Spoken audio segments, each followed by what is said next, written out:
Greetings, viewers! Yeah, I know. Yeah, we haven't uploaded anything in a while. Cody's been doing stuff at his house, like moving stuff around, blah blah blah. We can't record right now.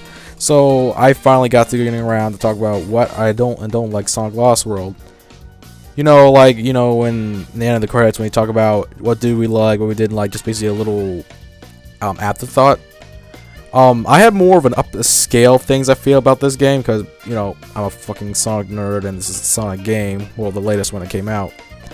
And so this is going to be a little bit more, I guess, higher scale. But I'm not really going like, a script or anything. So I might just start mumbling and stuff and blah, blah, blah. I'll try not to and try to edit that stuff out, but whatever. Also, just so you won't be looking at a white or black void, I decided to put up a bunch of Sonic footage from a bunch of Sonic games to keep you entertained while I talk about blah blah blah blah. So this video is just going to consist of what I'm going to talk about Sonic Lost World, and after that we'll get into the hidden world zone, because there's another zone after beating the game, and then I'll show the actual credits. So let's talk about what about Sonic Lost World. I don't hate the game, but I definitely don't think this is a really good Sonic game because there's a lot of things I have problems about it. Like, for one thing, what is with the Lost Hex? It's just the Lost Hex. There's nothing. It's just there. They don't explain why it's there. Why is it floating in the sky? And why is Zeddy living there? It's just a place for Sonic to run around and do levels in. At least, like in Sonic CD, they kind of explained that this is a planet that comes by every once a year over Never Lake, where there's time stones and blah blah blah. But at least they talked about it and gave more of an explanation, like why is it here, does it, blah blah blah. Well, at least a little bit more than just it's there. And Zeddy lived there. Okay. Does Knuckles see it when he flies by, when the Angel Island flies by it? I don't know. Then there's the Deadly Six. They're not so deadly. Like, this is like classic Sonic boss patheticness. I think I kind of idea why they did that, because the bosses are in the levels and they didn't want to make it like, oh, but dude, you get to the end of the level, then you gotta fight a challenging boss. Well, I get that, but it's kind of pathetic. Why couldn't they just take the bosses out of the levels and put them in like in a separate level so the bosses can actually be, challenging like they did with the other Sonic games? I don't know. Like, none of the bosses, what I would say, is extremely hard. Like, the only time the bosses actually feel like bosses is like the last final two. Next thing I want to talk about is, well, obviously the biggest change you can see in this game is, well, Sonic's speed. It's just, I get it. This game's more platforming focused, but Jesus Christ, Sonic is so slow in this game. It's not. When it comes to 3D, it's fine because there's a lot of things Sonic's doing while running around the 3D level. But when I get to a 2D section, I notice it so much. Like when I'm running from like spikes coming out of the ground, Sonic's like going so slow, and it's like I want to go fast. Like Sonic's running away from the spikes extremely fast and stuff, and I'm like, just use a spin dash, blah blah blah. But it's still going extremely slow.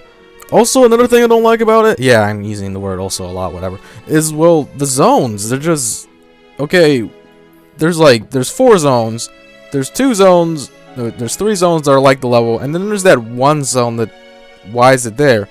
Like in Frozen Factory with the casino level. Yeah, casinos, ice, factories, makes sense. And also the dessert level in the desert world, I forget what it's called. It's like, okay, I get the plot in Desert Ruins. I think it was called Desert Ruins. It's just, I don't know. It just seems a lot of very out of place. And then there was that weird one sky level in one of the like an extra level in one of the zones. I think it was in the forest zone. The forest world. There was like a weird hidden sky world one. Like, why was that there? And speaking of the zones, the main thing I don't like about Sonic Lost World is the level design. And the 3D levels a lot of them consist in this weird tube thing. And also, a lot of levels seem a little samey because it's in that weird tube thing. There's that when they're on the outer tube, and then there's those levels when they're supposed to be in a cave in an inner tube, but they're basically the same kind of levels. Because when it comes to a Sonic game, each zone I go to seems extremely different from the other. With these, there's like, okay, there's the grass one, and then there's the ice one, which is same thing as the grass one, but just with ice physics. And then there's the sky one, which is basically just the same thing as the grass level, but with the sky. There are levels I do like, mainly in the 3D sections, because I can't, like, the 2D sections in this game, it just bothers the hell out of me. Because it's not playing like a classic Sonic game, it's kind of playing like, you know, if Sonic was in a Mario kind of style kind of game, where it's blocky block, jumpy jump platforming, without the super fast speed into it. Because that's the main thing I have a problem about Sonic Lost World, is the level design is just not Sonic. It's Super Sonic Galaxy. Like, if it was in the adventure-like style level design, I would really like this game. Because, personally, I think the controls fit well for Sonic.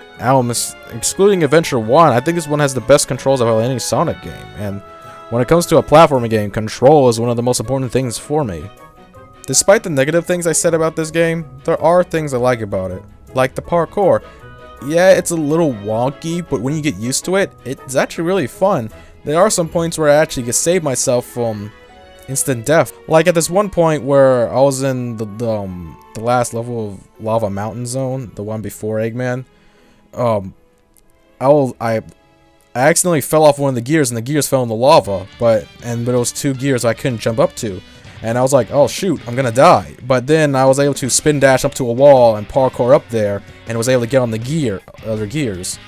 I was like, wow, that saved me. Like, I really do like the parkour about this game. It's just, everything else, So, wow, this video was pretty negative.